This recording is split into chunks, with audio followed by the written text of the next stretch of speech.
Hey everybody, it's Katie. I really didn't want to do this in the car, but Alice has fallen asleep for her afternoon nap. We went to this like sort of educational farm and totally wore her out. It was really fun.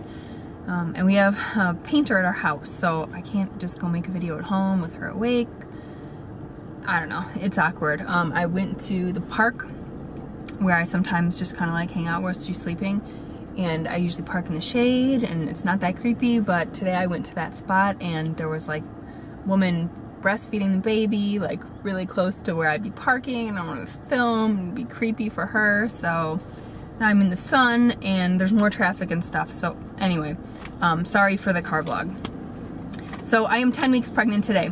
This is a huge week. Among other things, we are now, the embryo is now a fetus, so we're already like to that point of development. It's totally amazing. Like all major organ systems are in place and that kind of stuff. Just totally blows my mind. You know, nobody really even knows about this pregnancy yet, and we're already at that point. It's wild. I'm just gonna skip right ahead to the best thing because it is just the best. I can't wait till the end.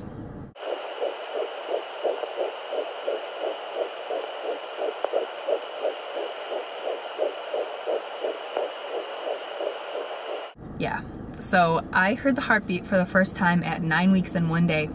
The day after I made my last video, and I said, maybe like right before the 10-week mark, I'm gonna try to hear the heartbeat with the Doppler. The very next day, Mike took Alice to the library so I could take a nap. And I woke up from my nap and I was just kind of like still being lazy, and the Doppler was right next to me on my bedside table. So I just like on a whim just turned it on. And I was just blown away that I found a heartbeat as fast as I did, and that it was so strong. A little bit of a confession, I guess. I've never had the experience that I know other people have had where they hear a heartbeat on a Doppler or they get an ultrasound and they have like a really profound kind of experience. For me, that kind of technology has always felt, well, my pregnancy with Alice anyway, I'll say, it's always just felt a little bit like alienating, or I always felt like a little bit of separation. Like I knew the baby was there because I was having a personal experience with it on my own, just in like the thoughts I was sharing with her, and you know, obviously then when I could feel her kick and that kind of stuff. But I always felt like, you know, hearing the Doppler or seeing an ultrasound image was just like a separation from like my actual experience. And I think with this pregnancy, maybe it's because we had a loss, maybe it's because my like I have less mental time, I don't know how to say this exactly, but with Alice, like my pregnancy with her from the very beginning, as soon as we, you know, got 2 lines on a test, I was just thinking about it all the time and thinking about who that person would be, and just totally obsessed with like reading everything and thinking about it constantly. But now, first of all, we've had so many other things, crazy things going on in our lives, but also, you know, I'm dealing with Alice. Like she is still my first priority, and most of my thoughts are devoted to her while she's awake. So I don't have the time to spend just kind of like, you know, ruminating about this next baby. So anyway, maybe that all probably plays into it. But when I turned on the Doppler and I heard the heartbeat, I started bawling. I just had this instant connection to this baby that I have not had yet, and just a super moving experience. I videotaped it because I just pulled out my phone because Mike wasn't there. I wanted him to be there the first time, but I really didn't think I was gonna find it the first time I tried. So he didn't have the same experience either. You know, when I played it for him, I you know, found the heartbeat again later for him. He just said, I knew that baby was in there, but I think in the back of my mind I was still thinking, you know,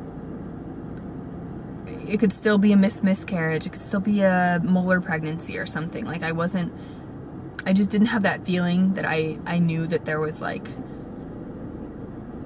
at least a healthy, normal to some extent baby there. So now I feel pregnant. Now I'm thinking about it, and it's just a completely different thing, and I love that. I love being pregnant. I just think it's like the most magical time in your life. And I know this will be very different than, you know, my first pregnancy. That's so special in I don't know, just in the most unique way. But I'm going to make this as special and unique as it should be too.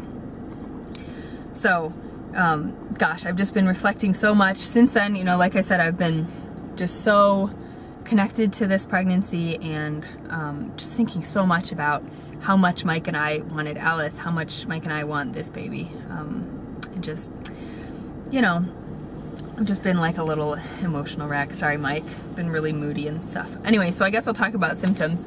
So yeah, I have been really moody. Just things irritate me more than they normally would. And I just have like more highs and lows, you know, and faster shifts, which I don't like. I don't like, you know, not really feeling like myself or not really acting the way I normally would. But what can you do? I think that'll sort of settle down as I get into the second trimester. Big other symptoms this week. Veggies are back. I am loving vegetables again, thankfully. I couldn't stomach vegetables for, you know, a good six weeks. And finally something broke and I just started craving Caesar salad. I was at Costco and I saw like a huge Caesar salad for $8 in a big vat, and I almost bought it. And I'm like, okay, I don't need that Caesar salad. I went and got myself like 6 heads of romaine lettuce, no joke, and I make Caesar dressing that like doesn't have the anchovies and eggs and stuff. And I sat down and I ate 2 heads worth of romaine, like 2 heads worth of salad immediately as soon as I got home. And since then we've had stir fry, we've had curries. I'm loving it. I'm so happy to have vegetables back. I've had a couple good days where I haven't had nausea. I think it's happened twice. Easter Sunday was one, and then there was one other day this past week. But then on the other end, like, I have had pretty bad days where I do feel really sick still most of the day. I think I'm on the end of that, I'll say, because I feel like cooking again. I'm getting more excited about food. Things are appealing to me more. Okay, the other big thing this week is that we finally have had our last like cold snap, and we are officially into warm weather here. It's actually been much warmer than average for this time of year, and I am already really feeling intolerant of the heat. I was due with Alice at the end of June, and that was also like a record-breaking year for heat. The day she was born, it was 108 degrees, and I did have a hard time. I mean, May and June were really, really hot, and it was really difficult for me to be outside even for a short period of time, or even be in the car, just you know, in the sun. It was hard for me, and I've already noticed that when I'm outside with Alice, any kind of exertion is already kind of draining me more than it would. It's already, let's see, it's been 88 one day already. It's not normal, so I'm afraid that portends like a really hot summer again, and I don't know how I'm gonna do it. Alice's like exercise and activity needs are pretty high, and in the summer here, the playground equipment just gets too hot by mid-morning, so I have to take her to the playground before 9:30 for her to even be able to play on stuff. And I can do that, you know, we can take our walks, but you know, when it's 100 degrees in the middle of the afternoon, I'm not really sure what I'm gonna do, because Alice she just is not the kind of kid who can just stay inside. I'm thinking I'll probably have to take her to like a public pool a lot just for exercise and to cool off. I don't know. Myself, I need to develop more of an exercise routine, because I have not, even before conceiving this baby, I was not exercising like I was before Alice. Just not as many, like not as much variation in my activities, and just not as often. I've been trying, but you know, it's been harder to find the time. But I'm looking to, I just need to boost that up. I just want to feel better about it. I want to feel like I'm in better shape, and I want a little bit more variety. So I'm not sure exactly what I'm going to come up with, but I'm going to start working on that. I do want to do a belly shot, because I feel like there's a real difference. I'm going to have to wait till I get home, because I'm obviously not doing this like in the middle of the street. I feel like all my shirts are tight. I've had to pull out the Bella band to be able to wear my regular jeans. I guess the upside of having the warmer weather is that, you know, I'm able to wear more skirts and dresses and stuff that's more forgiving. I don't know. You'll see. Looking forward to the next week. I go back to the midwife on next Tuesday, so I'll be 10 weeks and 5 days. And if everything looks good at that appointment, you know, if the heartbeat sounds good to her and she feels like I'm measuring right and that there's nothing to really be concerned about, we're thinking about starting to tell close family around the 11-week mark. That is actually when we told close family with Alice. It's either 10 or 11 weeks. So my parents already know, but Mike's parents don't, so they are next. So we would probably tell his parents around 11 weeks, and then we would tell our siblings. We each have a brother and a sister, so we would tell them and their families and stuff. Personally, I don't have a problem with just waiting until we're in the second trimester, but when we hit the second trimester is going to be my sister's 30th birthday, and she is also buying her first home, right, like within a couple of days of that. And I don't want to steal her thunder. I just feel like that would be overshadowing her. So I kind of want to put our news out there a little bit ahead of that, and then, you know, when her birthday comes, it can just all be about her. I don't think she would really mind either way, but I just feel like that's more, it's just nicer. So I think that's the plan. We'll see. I will see you guys after we get home. It sounds like Alice just woke up, so I'm gonna go home and get out of the car, and I will do a belly shot like I said in a little bit. Okay, here we go. Let's see if you can tell a difference from my starting point. I definitely can.